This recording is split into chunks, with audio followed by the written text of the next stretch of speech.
Ladies and gentlemen, today we will be hitting our 520 prison style push ups. Today's the 29th. That means it's day 4 for y'all. It's day 29 for me because I've started hitting my 520 push up routine January 1st, 2025, consecutively and consistently. So it's day 29 for me. It's day 4 for y'all. I'm feeling a little bit under the weather. I got a headache, sore throat, nose is running, kind of low energy. But I said we still got to show up, put this work in, get these push-ups in. So I'm here. With that being said, I'm gonna explain to y'all how this works. We're gonna start at 30 push-ups, 29, go to 28, go to 27, go to 26, all the way to 10. Once we get to 10 push-ups, we're gonna knock out 10. And then we got 4 sets of 25. And now we'll complete our 520 prison style push-up routine. Now the key factor of our push-ups is doing half reps and not a full rep. We're not trying to get the full rep in, we're trying to get a blowout on the chest, triceps, upper body, shoulders, stuff like that. So with that being said, turn my podcast on. We listen to Thriving Through Adversity by Inky Johnson on the Resilient Mind podcast on Spotify. Tap in, man. Let's get straight to it. A lot of thoughts come to mind. And first and foremost, I think about my life and I think about adversity and I think about opposition. But for the most part of my life, I've been on this quest to figure out how can I work hard for something and my performance is not based upon the outcome.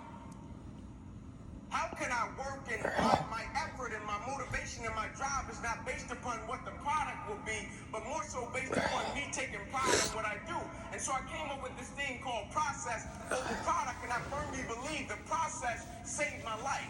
And what I mean by the process, I'm talking about the way I handle my business on a daily basis and the way I go about every single aspect of my life. I live by this thing called empty the bucket. And when people hear it, they think it's a cute slogan, empty the bucket, but what they 29. don't understand, it's an unspoken law, and empty the bucket is an unspoken law of accountability and responsibility to me on this earth and my existence, and everybody that's connected to me. I may be crazy, but I don't know. I just believe that I'm supposed to give everybody that's connected to me the best version of me. I just believe I deserve to give my wife and my children the best version of me. I just believe the people that I'm a service to on this earth, I deserve to give them the best version of me. 28. You see, the thing about chasing a product, and what the product is money. The product is a house, the product is a car. The thing about chasing a product, the product can always change. And if your performance is always based upon the product, what happens when the products change and you don't take pride in what you do? But the thing about loving the process, everybody wants the prize, but nobody loves the process. Everybody wants to be a champion, but nobody's willing to put in the work that it takes to be a champion. Everybody wants to hold up the trophy and say, man, I did it, but nobody's willing to put in the work that it takes to do it. I love the process. 27. I love the thought of working for what I want. And I firmly believe you're never supposed to wish for it more than you're willing to work for it. Your expectations never supposed to exceed your effort. But a lot of people, they wish, and they're not willing to work. And the great thing about life has a funny way of testing all of us and seeing how bad we really want what it is that we say we want. Because the thing I know about people can talk the talk. And people do it very well. But life is going to hit you with a certain level of opposition. 26. Life is going to hit you with a certain level of adversity. And life is going to say to you, you said you wanted it, now let's see how bad you really want it. But the great thing about it, if you love the process, when opposition and adversity hits, you will have a way of embracing it and using it, not only for yourself, but you will use it to make everybody that's connected to you stronger because your vision has to be larger than yourself. If everything that you do is just about you and for your personal gain, something's going to come up against you that's going to be a lot tougher than you. And if it's just about you, the moment you hit it, you're going to quit and give up every time.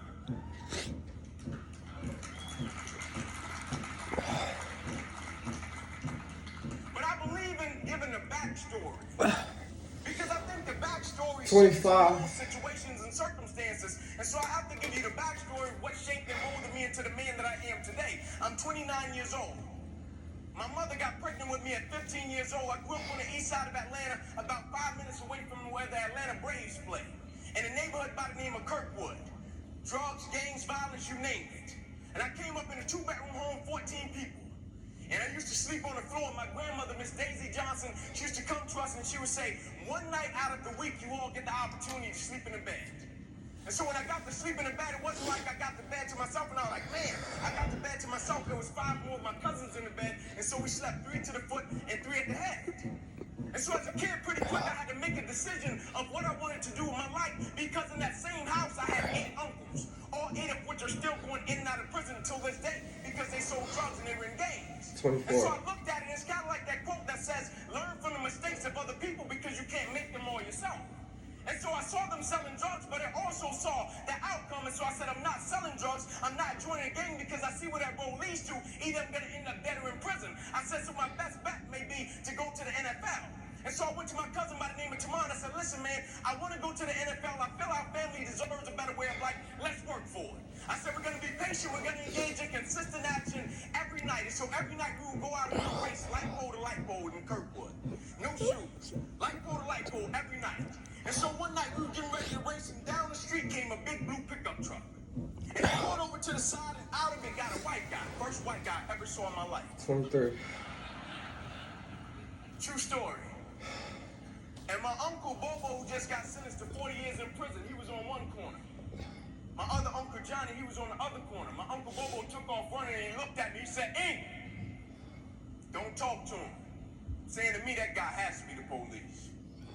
Coach Trey walked up to us, nicest guy in the world. He said, would you kids like to play organized sports? I stepped to the front. I said, yes, sir. He said, go in the house and get your guardian. My uncle JJ was there. I went in the house. I said, there's a guy outside. He asked me, like to play organized sports. I told him, yes. He said, well, I go in the house and get my guardian. I'm coming to get you. Will you please talk to him? Uncle said, sure. My uncle walked outside. Coach Trey said, would you like to sign these kids up for organized sports? My uncle said, yes, sir. But I hate to tell you, we don't have the money. He said, don't worry about the money. You get them to the park and I'll take care of it. 22. That same guy still buys me drawers and socks until this day on Christmas, and I'm 29 years old, and he started when I was 7.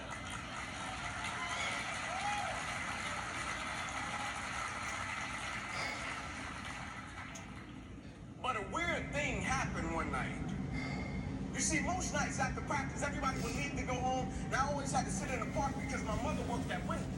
And my mother didn't get off work till about 10 o'clock, 10:30 most nights, and I would be sitting there in the park, and I loved it. I didn't want anybody to take me home, because when I went home, I was sleeping on the floor with roaches and rats. And so anytime I got in solitude to dream, anytime I got in solitude to think about what I wanted to do for my family and my community, I took advantage of it. And so most nights, I would be sitting there in the park, and I would be looking up at the lights. I would be envisioning myself doing things in the NFL, envisioning myself doing things for my community. And just as the lights would always go out, my mother, she would pull up, and she used to drive an old Buick Regal. Hubcaps off the car, seats torn up, the car was all beat up. And she would pull up and she would put the car in park. I would always hop up, I would run over to my mother, I would give her a hug and a kiss, and I would say, Mom, if you don't mind, can you please sit back in your car? I have to do some extra drills, I have to go to the NFL. She would never have to work another day in your life. And I knew she was tired. And every night my mother would say, sure, and she would sit back in that car, those car lights would hit that building. Here you had a 7-year-old kid doing backpedaling drills, running sprints, running laps, chasing his dream to go to the NFL. And just beyond those car lights, I could always connect with my mother's eyes. 20. So it made me dig a little bit deeper, it made me push myself a little bit further, it made me work a little bit harder. I live by this thing called the harder you work, the harder it is to surrender. You see, the reason people quit, they don't take pride in what they do. The harder you work, the harder it is to surrender. And I'm not just talking about business, I'm talking about winning simultaneously in every aspect of life. I'm not concerned with a person that does well in one aspect of their life and they can hang their hat there and say, man, I made a lot of money. You made a lot of money, you're a public success, but you're a private failure. What good is it to make a lot of money and you don't want to go home to your family? What good is it to make a lot of money and you don't take care of your kids? What good is it? You're a public success, but you're a private failure. And so how can we win simultaneously 19. and take pride in everything that we do? And one night, my mother couldn't pick me up, and she called Coach Trey. She said, Coach, I can't make it tonight. Can you please take Inky home? And so he put me and about 8 guys in the back of his pickup truck, and he said, Inky, I'm going to drop you off last. And so when he got to my house, I got out on the sidewalk, and I'm standing in front of 125 Warren Street, and I looked back at Coach Trey. And I said, why are you doing this? Because where I came from, people didn't just help you. It was I pat you on your back, you gotta pat me on my back. You remember I did that for you, you gotta do this for me. And I said, why are you doing this? 18. He looked back at me and he said, son, I want to tell you something. He said, I don't want you to ever forget it. He said, son, the more you make sure that somebody else's life is okay, God will always make sure that your life is okay.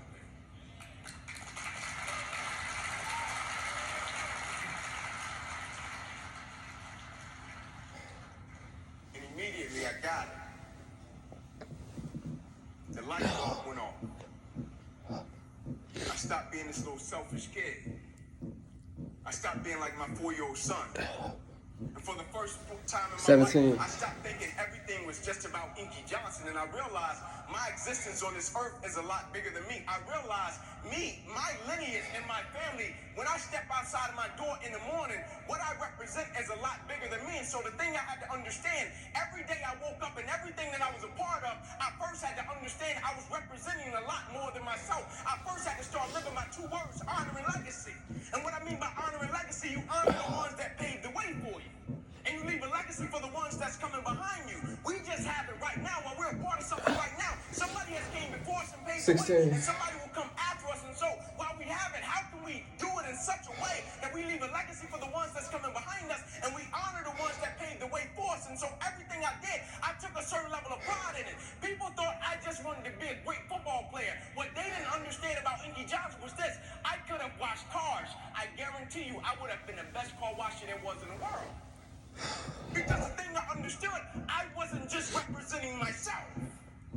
It wasn't just about me. Everything that I did, I shifted my mindset from me to we. Now I was operating with a spirit of collective character. Meaning it didn't matter what I did individually.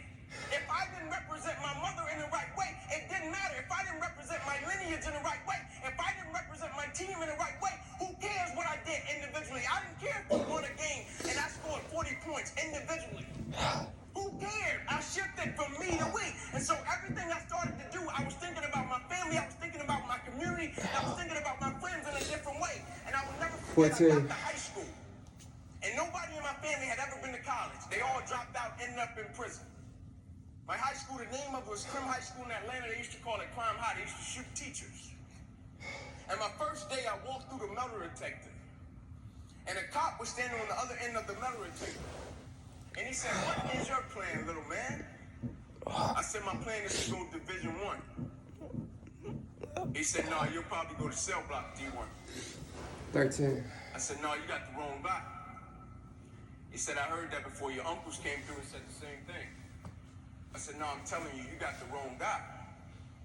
You know the first person I went to see when I got my scholarship papers?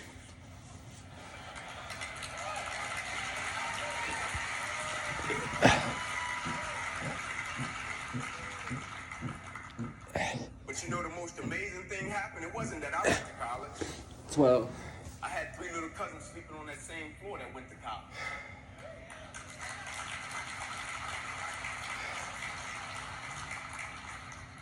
I saw friends in my community come off the corner from selling drugs and go to college. I saw friends in my community come out of gangs and go to college. All because I shifted my mindset and it wasn't about me. I broke generational curses in my community because it wasn't just about me. I didn't care so much about me going to college. I wanted the ones coming behind me to get it. And I'll never forget, I went on an airplane, and my first time riding an airplane, I was a senior going to a football game, and I went in the restroom on the airplane, and as I was washing my hands, there was a sign on the wall. And I'll never forget it. My first time on an airplane, I'm washing my hands, there was a sign on the wall. And as I was walking out of the restroom, the sign said, as common courtesy to the person that's coming behind you, can you wipe the sink out and leave it better than you found it? And I said, as common courtesy to the generation that is coming behind me in life, everything that I touch, everything that I'm a part of, I vow to God that I will leave it better than I found it. 10. And so now it wasn't even about me.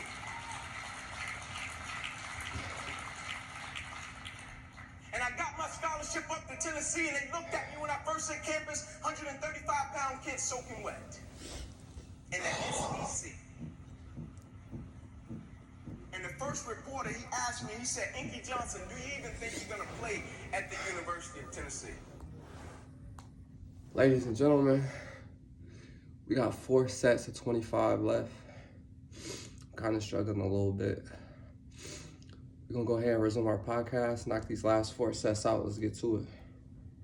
He said, You're 135 pounds. I said, not only am I going to play, I'm going to start. I said, you made a mistake. I said, see, what you don't understand, and this is what most people do. They base judgment off of what they can see. But what they don't understand, the moments that make you who you are, the moments that they can't see. You see, anybody can be on their best behavior when somebody is standing over their shoulder, watching them, seeing if they're going to do what they're supposed to do. But what they reported and see, you see, he could see I came from Crim High School. He could see I was 135 pounds. He could see I was 5'9". He could see all of the stats. He could see all of that. But what he never saw was when I was in the park with my mother when I was 7 years old. She was sitting at Beer Creek at 10:30 at night. What he didn't see was every Saturday morning at 5:30, I was up running 2 miles to a fire station and 2 miles back home. What he didn't see was every time I slept on that floor with ropes and wraps with my cousins, I got up every morning, went to school, and never made one excuse. What he didn't see was on Christmas Eve, when a guy came through me and my cousin's window, he stuck a 9mm and a 45 in both our face and took all of our Christmas gifts, and we had to stand on the curb, and our mother told us, y'all just be grateful. He didn't see that. And those were the moments that made me who I am. And so now his opinion didn't matter. His opinion would never become my reality. 50. And my freshman year, I played special teams. Sophomore season came, broke the starting lineup. You know the first person I went to see at media day?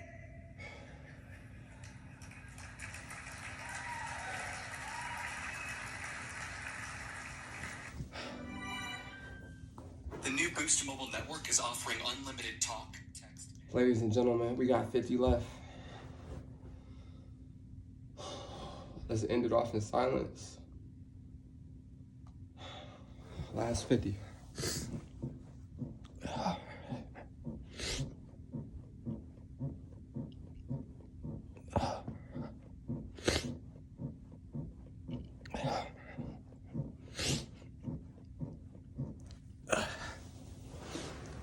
Last 25.